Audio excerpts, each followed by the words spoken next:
watched as complacency replaced discipline. We sat on the sidelines as clickbait replaced our history. And we kept silent as our skill sets and careers became automated, antiquated, routine, and forgotten.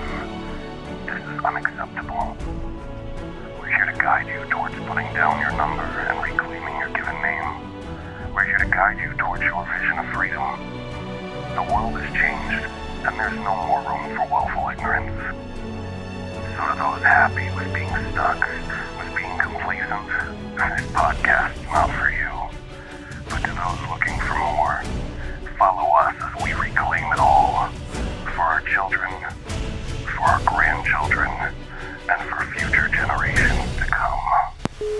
From somewhere deep undercover in the Pacific Northwest, this is the American Reveille Podcast, and here is your host, James Lane.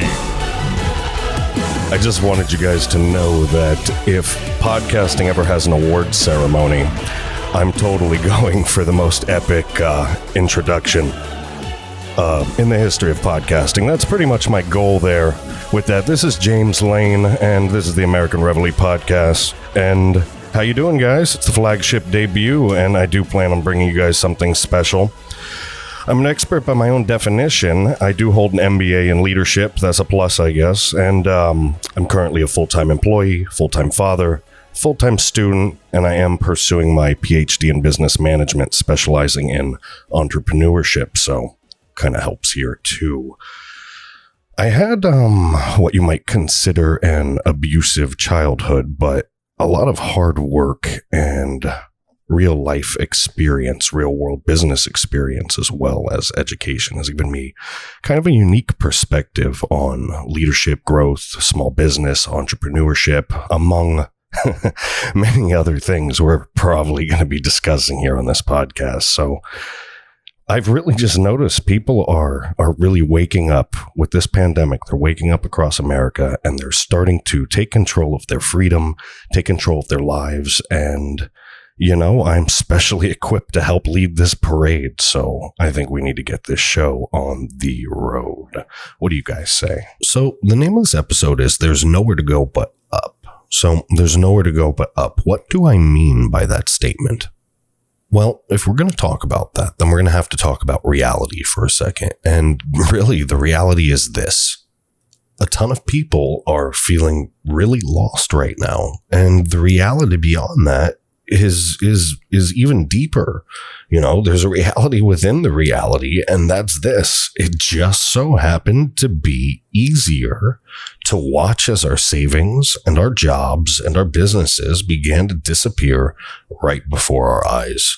It was just much easier than we thought it would be. Now, I'm not saying that this is permanent, but I am saying that this is the reality right now. So I was reading an LA Times article, and don't fucking judge me, okay? Look, I came across a column called Feeling Depressed, You're Not Alone, and you may want to seek help. And before I even go forward with this isn't a knock on any kind of depression or anything like that. I believe in it. I know it's real. I've been through it. We'll get into it, trust me. But anyway, this article was written by David Lazarus, and it was published in March in 2020. It was a month or so ago. And the first line reads, "It's no exaggeration to say that there's a lot to worry about at the moment." And I kind of... You think, you know, it's kind of fucking obvious. So I think we all realize that many people are facing hard times. And in all seriousness, though the article goes on to talk about the truly overwhelming negative feelings that can affect kids and adults and offers an accurate representation of the feelings isolation can cause, you know, it's kind of one of those things that people are jumping on. There's a million articles right now. And I think we all know that we're going through some issues. We're going through some hard times. But I think people need to realize the actual value in it. And I don't mean that in a bad way, knocking on anyone. But at the same time, there's always good within bad, and we'll have to explore that a little more as we go along. You know, with that being said, let's talk about a few things that go along with this for just a second here. So going through this whole COVID-19 pandemic, you know, there's a lot of people at home. There's a lot of essential workers that, you know, I tip my hat off to you guys, still over, you know, at work, busting ass. You know, there's going to be a lot of people that manage their stress in different ways. And for a lot of that, a lot of us like to fuck with each other. I'm a veteran. I was in the Navy. I did electronics, nothing super special or anything, but I've got friends where, we haze each other, stop being a pussy, stop being a bitch, tough it out, this and that. And that's all fun and games, and it's good for some of us, but other people manage stress in different ways. And even some of us, you get to a certain point and it's a little too much. So we need to recognize when that type of behavior goes too far and when that type of behavior is not appropriate. We need to be checking ourselves, checking our stress. And, I want to talk about a couple things that just, came to mind that took me a very long time to learn. So look, everyone's different. This is a fact. Everybody is different. Okay. It's just, we don't have to get into a scientific discussion to figure this out. But one thing's very similar, and that's hurt. Hurt is hurt. People have a very similar experience to pain. I mean, pain has different levels, but when somebody hurts about something, they hurt about something. What's different seems to be what makes that person hurt. So looking back at me, and I'm going to get a little personal for a second, my childhood was okay in patches, but I endured real child abuse at the hands of my father. And look, I'm not talking about, like, you guys could sit there and you might be like, oh, what'd you get your ass kicked? Oh, you got a whooping or whatever. No, I'm talking broken bones. I'm talking possible partial molestation. I'm talking abuse, torture, things like that. So when we get into those things, I want you to remember I'm coming from a different perspective than just somebody slapped me with a belt a few times. But it's a horrible thing to bring up, but I wanted to bring it up to make a point. This is sometimes it desensitizes people like me to certain hardships, and so what others felt maybe back in the day when I was younger, I would consider what other people felt as hard or painful, it seemed numb to me for a long time. And so for a very long time, I myself even believed that, people should just tough things out. I mean, everybody. It was a very naive thought when I was much younger. And, after spending time in the military, in the Navy, and, living in another country for some time after my service, and, I realized that everybody experiences life differently.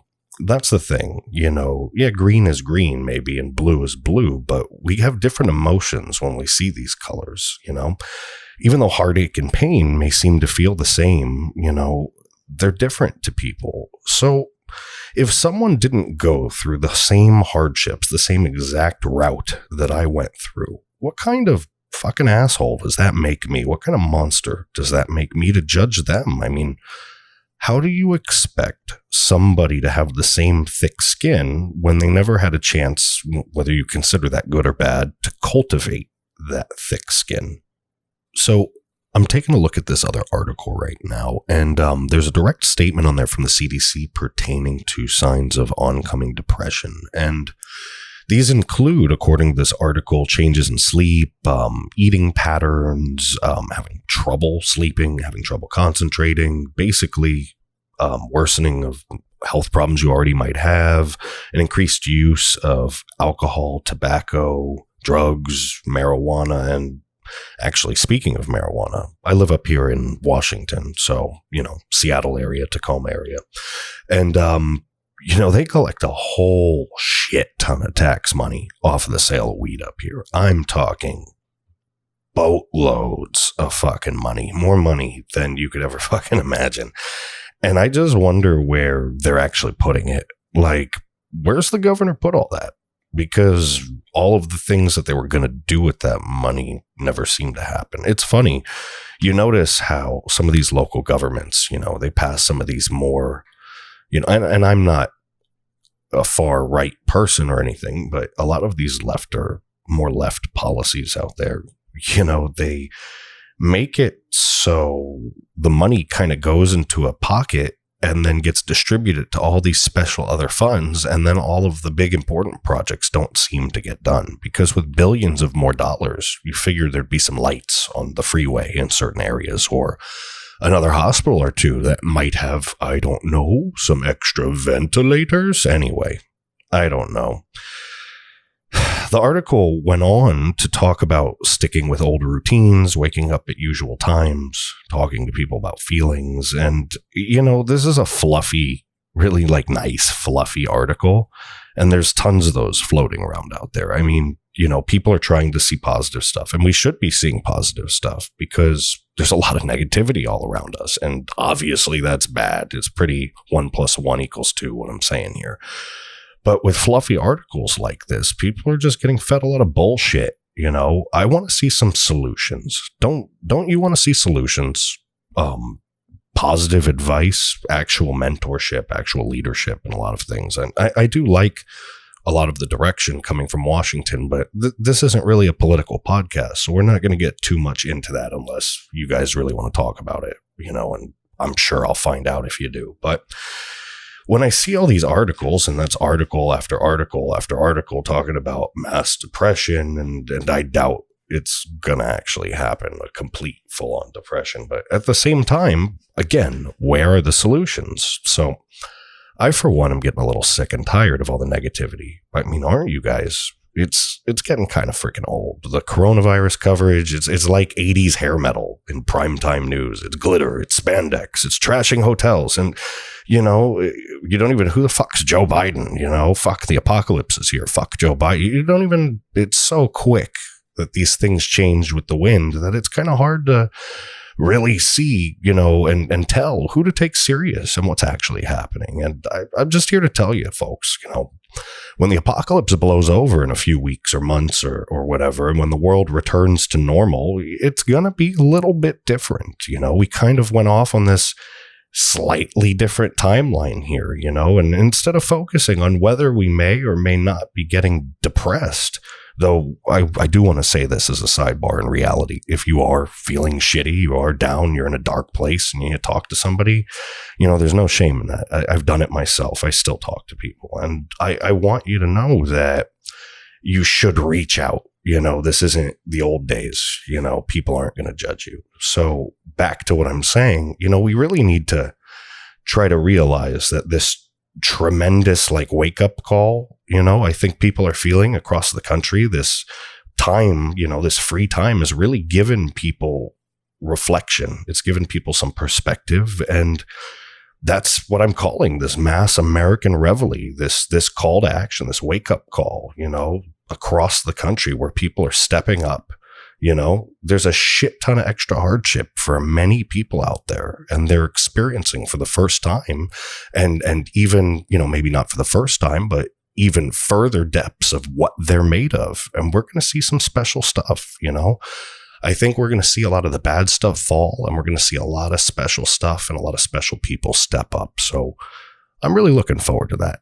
I'm going to say a controversial statement that has been said before by other podcasters and other people with, more college degrees than me and more experience than me. And it's said by people with less, but a lot of people don't ever seem to live it or understand it. So hardship, I'm going to say this again, sometimes hardship is not all that bad. And I mean, no disrespect to people affected by the COVID-19 pandemic. And, like I said, even earlier in this podcast, it's directly affected me and many people I know. But what I'm trying to say is that sometimes hardship is not all bad. So hear me out when I'm saying this. If you're sitting there right now, and some of you might be, some of you might not, but hear me out if you are. If you're unsure about your future and you're thinking to yourself, what the fuck is this guy talking about? What does he mean? What do I mean? Let's talk about some direct examples of hardship that have led to change and success in some people's lives. I want to talk about how that ties into reality right now at that present moment. This present moment while the world's basically on pause. Everything is either shut down or slowed down, and certain things are slowly opening up. But this moment of reflection, is a real big opportunity, and we should talk about this. So there's all kinds of examples you can find out there of hardship really planting the seeds of greatness in people. And When I say greatness, I don't mean greatness like Alexander the Great or conquering something or becoming the president. You can find greatness just being a mother or father or doing the job you love or just finding a place of happiness in your life, which is really hard for a lot of people. But like a large example, like Oracle co-founder Larry Ellison dropped out of college and worked, years of odd jobs, and now he's worth $50 billion. And that's a big techie example that a lot of people talk about, but other people don't realize that Jim Carrey was homeless. Many other celebrities were homeless. I've heard many things where Stephen King has talked about years and years of just rejection after rejection after rejection before he even ever sold his first book. So, even look at real life examples. I look in my own life. I look at my grandma, and my grandma's 87, and in her 80s, she went back to college, got a college degree. She has her own business. She works from home, and she's making six figures as 87-year-old woman in Boca Raton, Florida. So it's not impossible for people. It really isn't. So people should be taking the time right now to really reflect and to really start looking into the future and planning pathways to make moves. It may seem impossible for a lot of people, but there are ways to do it. And we're going to talk about that more. But, back to the flow of things. These hardships that people like those I just talked about have faced, they come out stronger on the other side of things. It's proof that in the face of these changing times that we're in right now, we may see, a decline in employment, and we may see a small rise in depression. But I think that's going to slowly, turn around, and then we're going to see a sharp rise in, personal growth, development, leadership, entrepreneurship. I really think this time it's created, it's like a time of reflection where people who never, ever, ever would have had the time or the money or the minute to come up with something different, a plan for their life to do something they'd love. I mean, it's an opportunity for them. It may seem like a curse, but it may turn out to be an opportunity for a lot of people. So, weirdly, this virus has created almost like a subdimensional timeline that's running parallel to the original timeline we're living in. This is hypothetical, of course. I could do it in my best AJ impression. Weirdly, this timeline is created by the lizard people, but but I'm not a conspiracy guy, so I'm totally kidding. But what I guess I'm saying by this is it's like, this virus has forced millions upon millions upon millions of people. Some were really complacent, and even complacent and even not complacent, a lot were yearning for a higher purpose. And, they're hearing this wake up call. They're feeling this reveille. And I think this realization that it's time to step up and better ourselves right now. There's no more time to wait. I really think this wake up call has made people feel like their life is more valuable than just sitting in a cubicle and staring at the walls.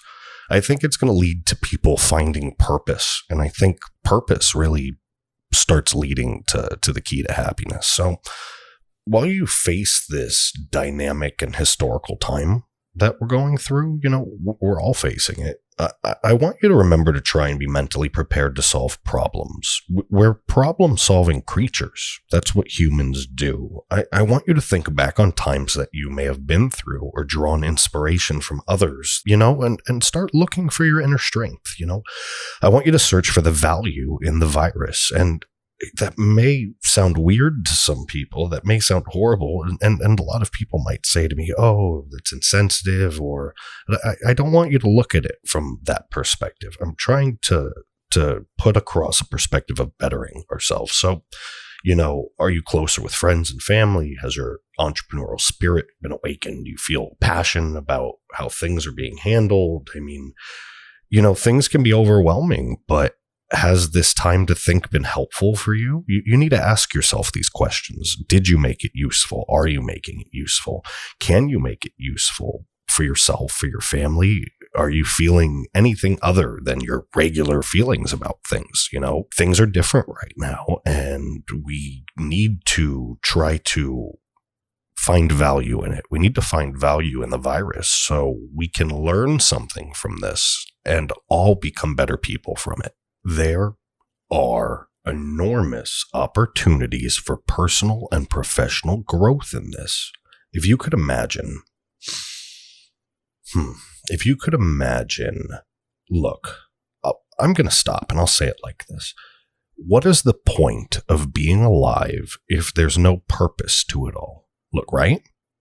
So you may expect me next to go, get on track and find your purpose. And I don't think it's that simple either. So yes, depression's real. It should be taken seriously. And yes, still, if you could use this time to find real purpose and perspective, like I know so many more are going to now that we've all gone through this together and we're going through it actively together, all of this positive growth, this country is going to be so much better when we're done. So when I say there's nowhere to go but up, I think you all agree. And I believe in that. There is nowhere to go but up. But at this point, there really is nowhere to go but up. But again, what I said a couple sentences ago, yes, depression's real. Yes, you need to get on track. But at the same time, there's a middle ground. Realistically, not everybody's going to be able to put all of the hours in this, put all of the hours in that, dedicate themselves hardcore, have their discipline every moment of the day. And that's just not the real world. And we need to find our pathways to incrementally making ourselves better, less and less having those excuses, and more bettering ourselves and getting shit done, taking out the garbage in our life and improving ourselves so that we're more viable, we're more durable, we're more survivable the next time something like this comes along, that the community's back, the family's back, that America is back to what we remember when communities were important, when we knew our neighbors. When was the last time you said hi to your neighbor? I don't know any of my neighbors. Some of us do, some of us don't. But again, there's nowhere to go but up. Don't you agree? Well, if you don't agree, you can let me know. I'm sure you will. But I'm going to take this time to reevaluate everything in myself. And I think a lot of you are. Look, I have daughters. I have a wonderful wife. I have a job, just like most of you, but enough is enough. And over the last few years, I've learned just how powerful changing your mindset to a different perspective can really be, So I really recommend that you take this time to do the same. Just reevaluate everything. Look in the mirror. When you go back to work, if you go back to work, are you just going to go on like nothing ever happened? Did we just, is this a glitch in the matrix, or are we going to show that old school frontiersman American spirit and rise to new heights? I want to take a second to explain what the American Reveille is. So the American Reveille is an awakening that people are feeling. It's inside every single person, regardless of race, creed, social, financial status. These are people that are experiencing, additional stress on top of what they're used to experiencing, or they're seeing things, they're finding something inside themselves that they didn't see before. They're coming together and they're putting in the hard work necessary to become better people and to do better with their families and to raise up and join our communities together, better than we ever did before. I think we're witnessing the start, of a new revolution of American community and family and friendship, and a lot more success and personal growth for people. They say it's always darkest before the dawn, or there's always a light at the end of the fucking tunnel. Those are generic statements, but in the real world, there can be, if your mind is tuned to it. If you're looking in the right direction, there's always a way out. But you have to be looking in the right direction. So before we hit the next segment of this podcast, we're going to hear a word from our sponsor. And if you're asking how I have a sponsor, I'm going to tell you how. And that's because I'm the sponsor, because I'm a 35-year-old fucking man and I pay for this podcast. So, yep, if I'm going to pay for this podcast, I'm going to put my own little commercials in it. So it's this good and it's just little old me. So we'll be right back, guys.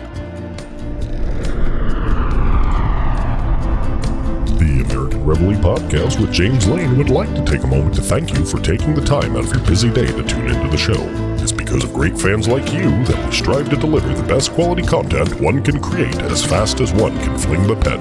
The American Reveille Podcast with James Lane would also like to remind you that the American Reveille Podcast with James Lane is, in fact, sponsored by James Lane. James Lane also writes, directs, records, edits, and produces this podcast. On top of that, James Lane also handles the daunting task of running the social media management, and did I mention, he also manages the webpage, email lists, creates and designs the artwork, and everything else you could think of. With that being said, a good little boy never misses his opportunity to sell himself. And though James would never ask you for your money, he would like to let you know that if you absolutely love this podcast, the writing, the art, its production, anything, please do us the personal favor of liking, sharing, tweeting, texting, and talking about this podcast. James Lane is a father, a husband, a U.S. Navy veteran, and is personally committed to the success of the American Reveille Podcast.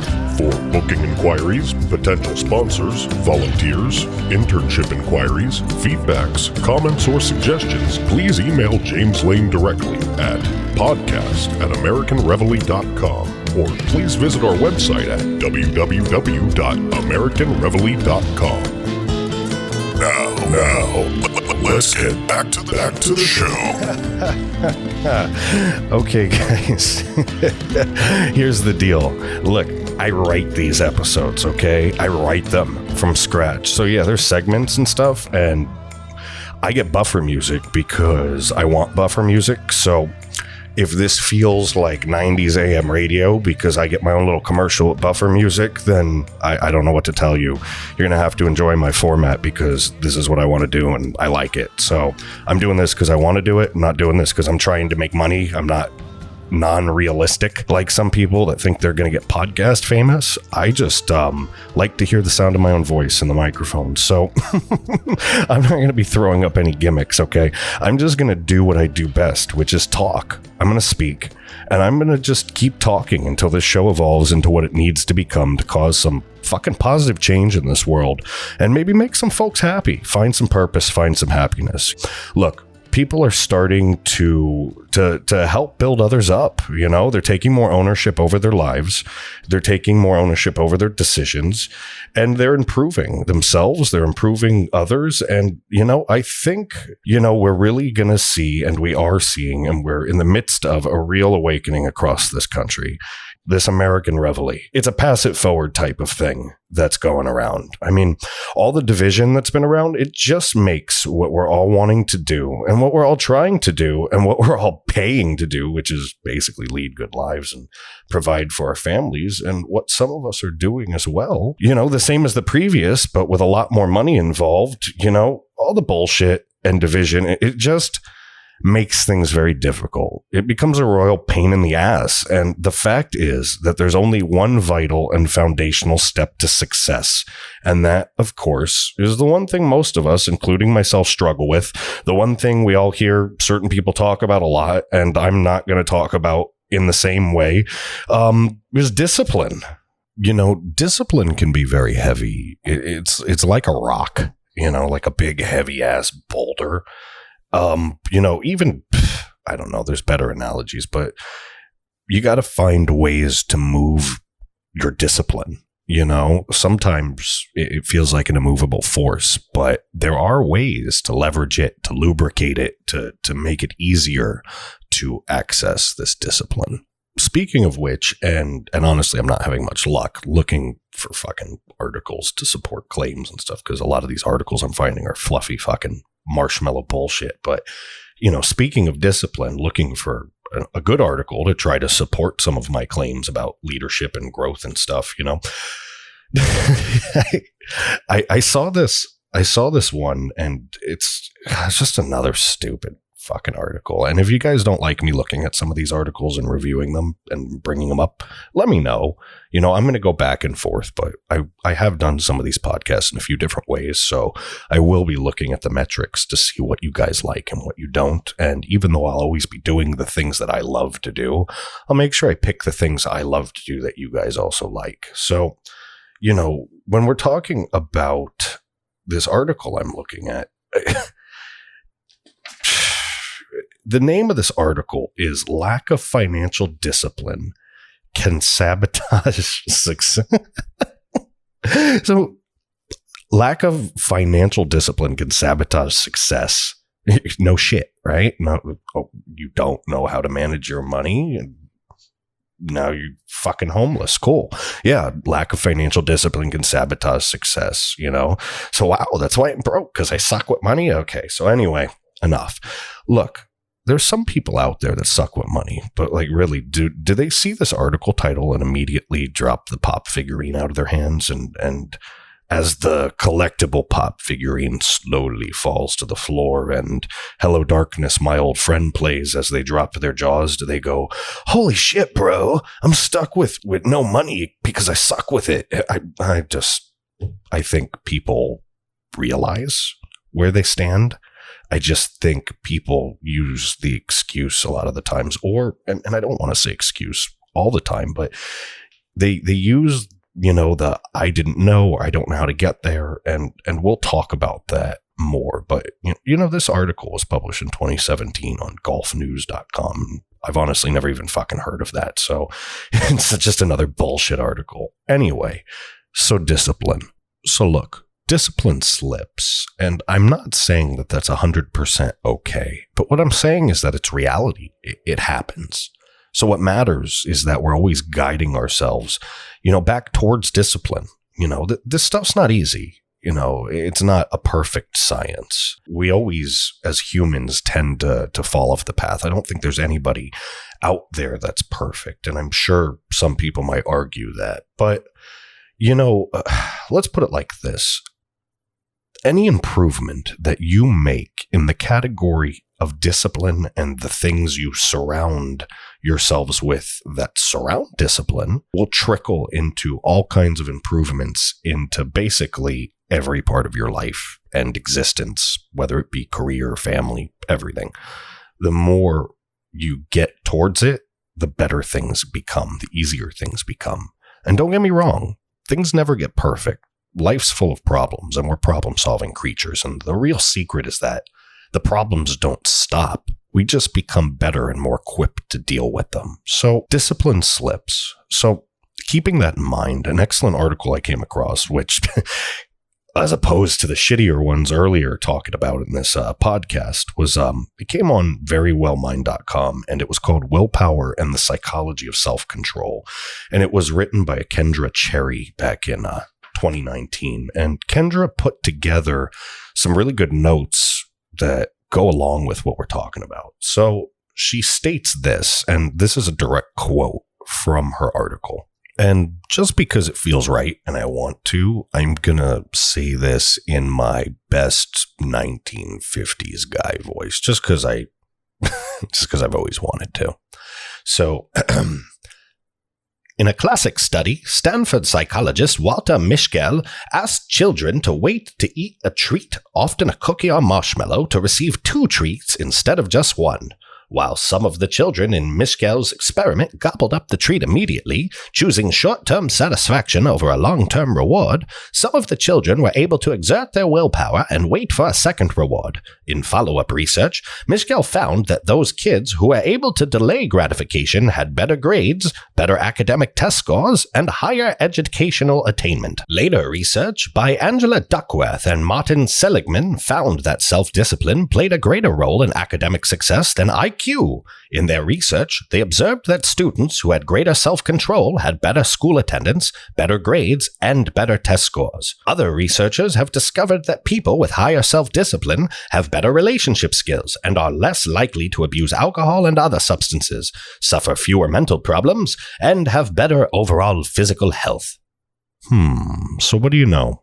The kids who worked harder and with consistency, this is a key word here, consistency, not the smartest kids with the highest IQs, the so-called smartest kids, how the school system, I guess, judges smart kids, but the grittiest ones, the ones that refused to give up when things got hard, when shit got rough, the ones that just kept going no matter what, these kids historically did better and better and better. So don't you think that as an adult, if children can do it, if they can work their ass off and achieve better results than the smart people, couldn't you?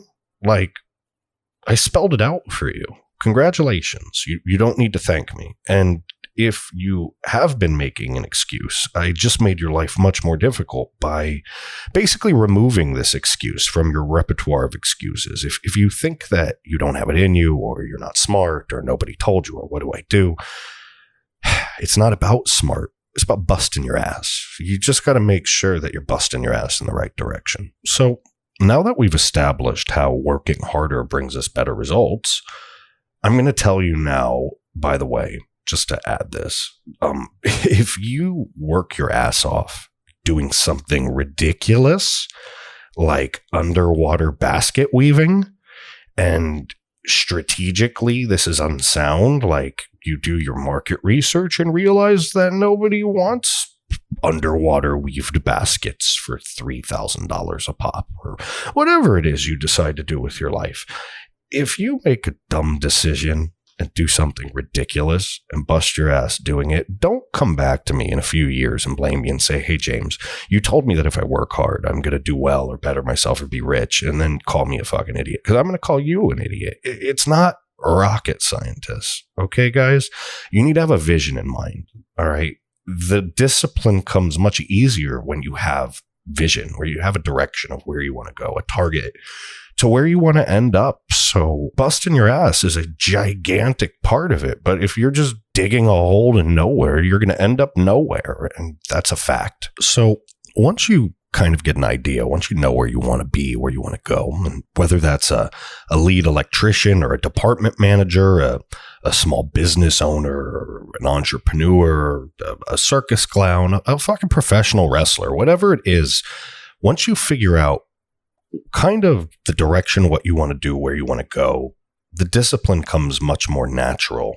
So for others, it's still a struggle, but at the end of the day, the hype about discipline is true. It absolutely is true. There's no way to talk about bettering yourself or leadership or doing anything, starting a revolution, anything.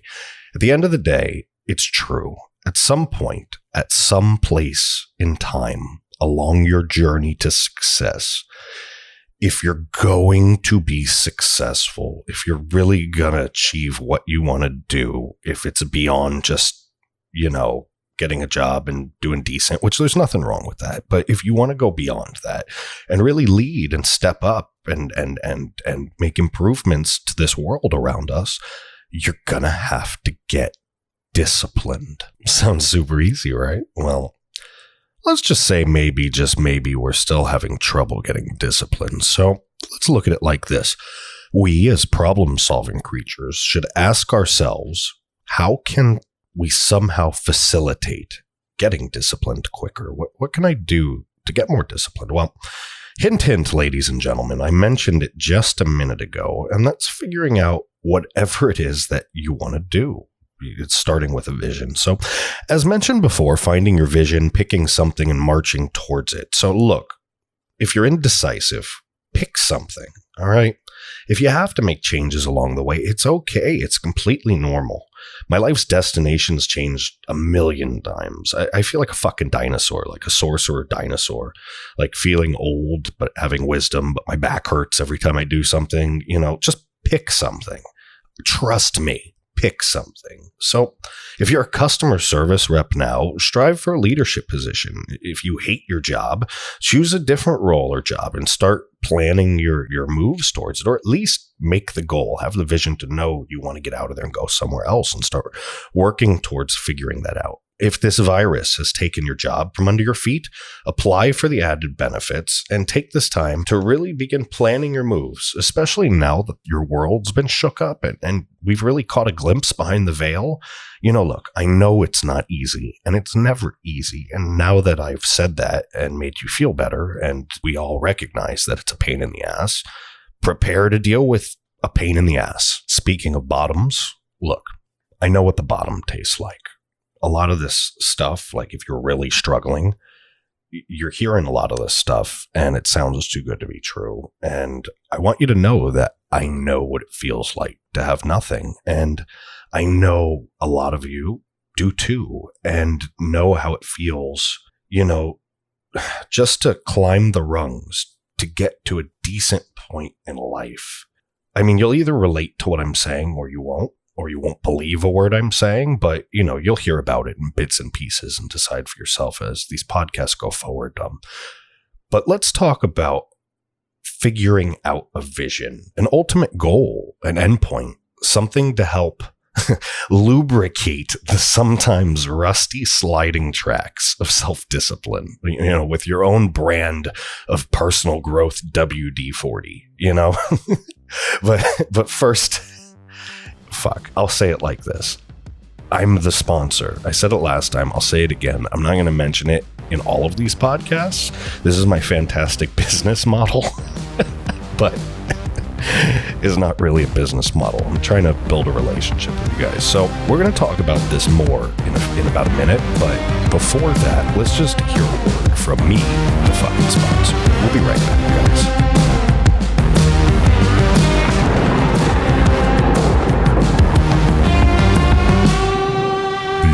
Reveille Podcast with James Lane would like to take a moment to thank you for taking the time out of your busy day to tune into the show. It's because of great fans like you that we strive to deliver the best quality content one can create as fast as one can fling the pen. The American Reveille Podcast with James Lane would also like to remind you that the American Reveille Podcast with James Lane is, in fact, sponsored by James Lane.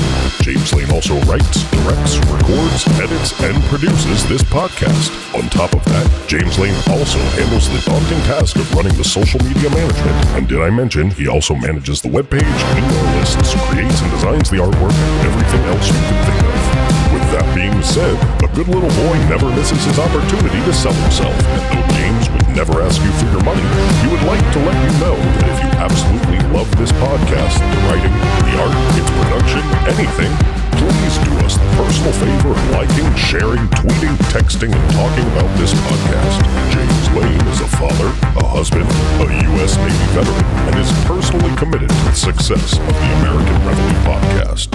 For booking inquiries, potential sponsors, volunteers, internship inquiries, feedbacks, comments, or suggestions, please email James Lane directly at podcast@AmericanReveille.com, or please visit our website at www.AmericanReveille.com.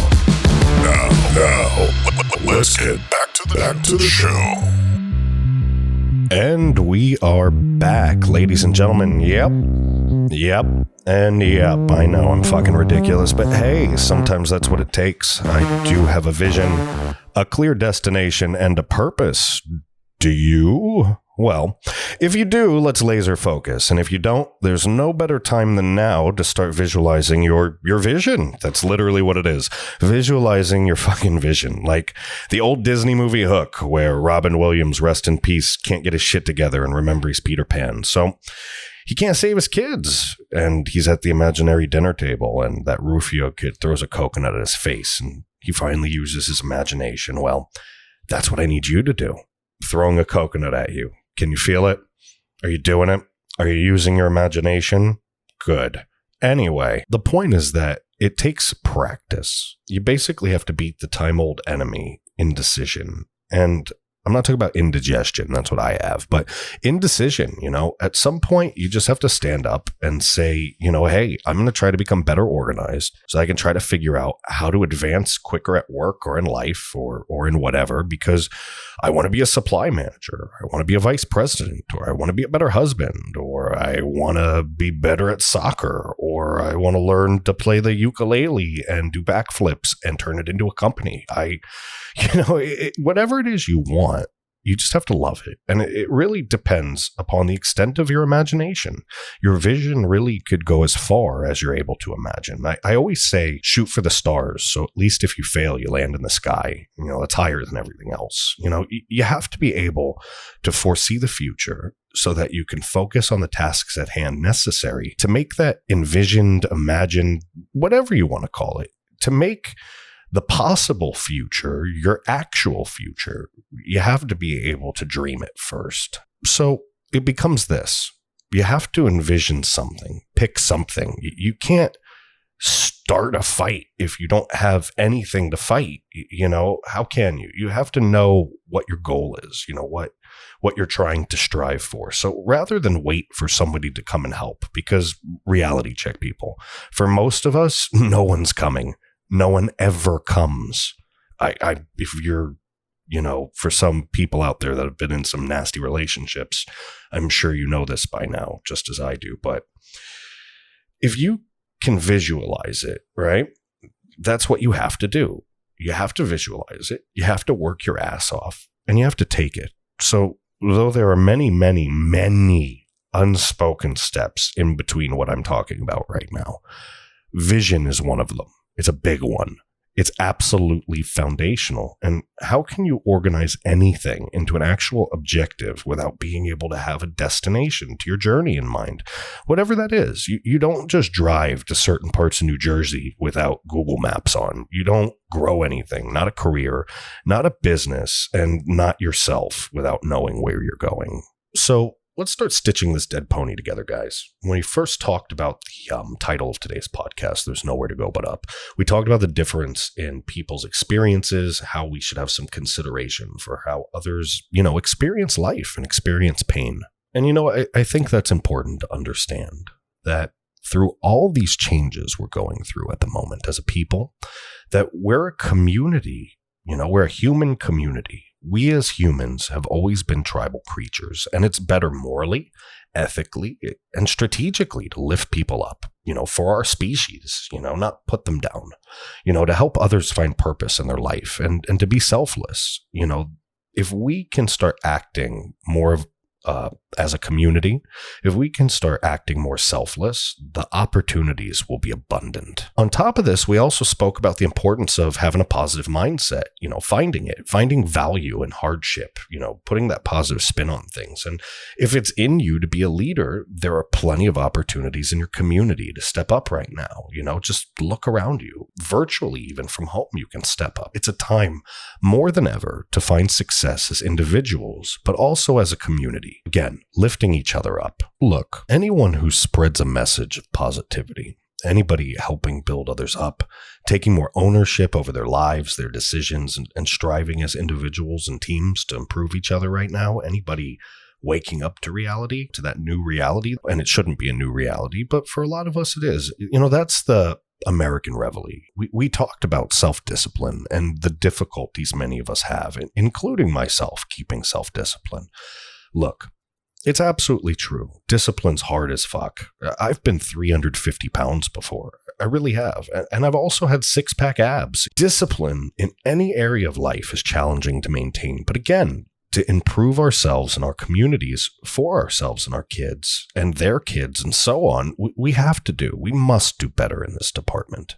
Self-discipline, it's no joke. Look, discipline is no joke. All the same shit. It's a monster to wrangle for a lot of us. And we talked about lubricating the tracks on the sliding glass door discipline, for lack of a better term. There's no way around discipline, but there's many different flavors of WD-40 to lubricate those tracks. And we began the third segment really speaking about a foundational one, which is vision. And, a better way to put that is being able to visualize our destination, where we're trying to end up in whatever it is we're trying to do with whatever it is we're talking about, whatever it is we're visualizing, whether it be a goal, a career, a destiny, whatever it is you're trying to achieve. We have to be able to imagine the outcome before we can figure out how to get there. So there's an article on fastcompany.com called "This is a Visualization Exercise That Actually Works," according to neuroscience. And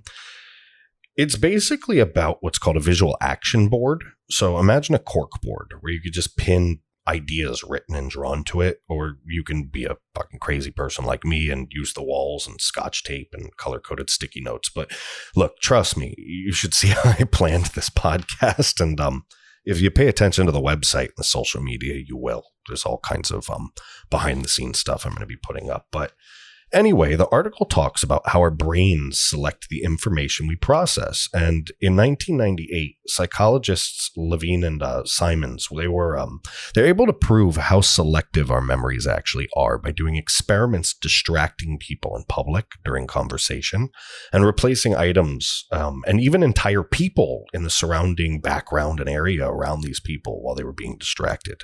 And they didn't even notice. 50% of people realize something changed. Half of the people. So what's the moral of this story? And this isn't a joke. It's true. The moral of the story is you should be paying better fucking attention. No. The moral is that the brain is easily distracted. So by creating a path on paper, all right, however you can, while imagining your destination, this is going to help you not only see your destination clearer, but it's also going to start helping you do some of the disciplined outside of the box thinking that's necessary to map your way to get where you're trying to go. All right. So we've established that having a vision is an absolute necessity, especially right now. So if you're sitting at home and you're worried about your family, worried about your kids, or worried about your job, or you've already lost it, I don't want you to just depend upon the world to magically correct itself. Things will inevitably be okay. That's how it works. We will be inevitably okay, but some things, especially in the business world, may be slightly different. And I'm no economist, but I've been around the block a few times. And to stand up and make an effort to be better now, not yesterday, when all of this blows over, the future will be full of opportunities. And if you don't take steps now, you're just going to fucking miss it. And in the meantime, I want you to focus on growth and to be good and to do good in your community if possible. Even small things, small bites. Small bites eventually become big old chunks, and you'll find ways to utilize this technology that we have now to reach out and make a difference. So look at what we're doing here with the American Reveille Podcast. If you can make a difference, do it. Our country, the world, they need you, and you need to reach out, and you need to make a difference if you're capable of it. So with that, ladies and gentlemen, look, I want to thank you guys for the opportunity to be the host for the American Reveille Podcast. I really am loving this. I'm loving what I'm doing so far. And just one last time, please, please, please, please do us the personal favor, if you could, of liking, sharing, tweeting, texting, just talk about this podcast. This entire thing is on our shoulders, and nothing ever happened without anyone ever asking. So please spread the word if you could. This is a good thing, and it's going to help a lot of people. So until next time, guys, this is James Lane clocking the fuck out. See you guys.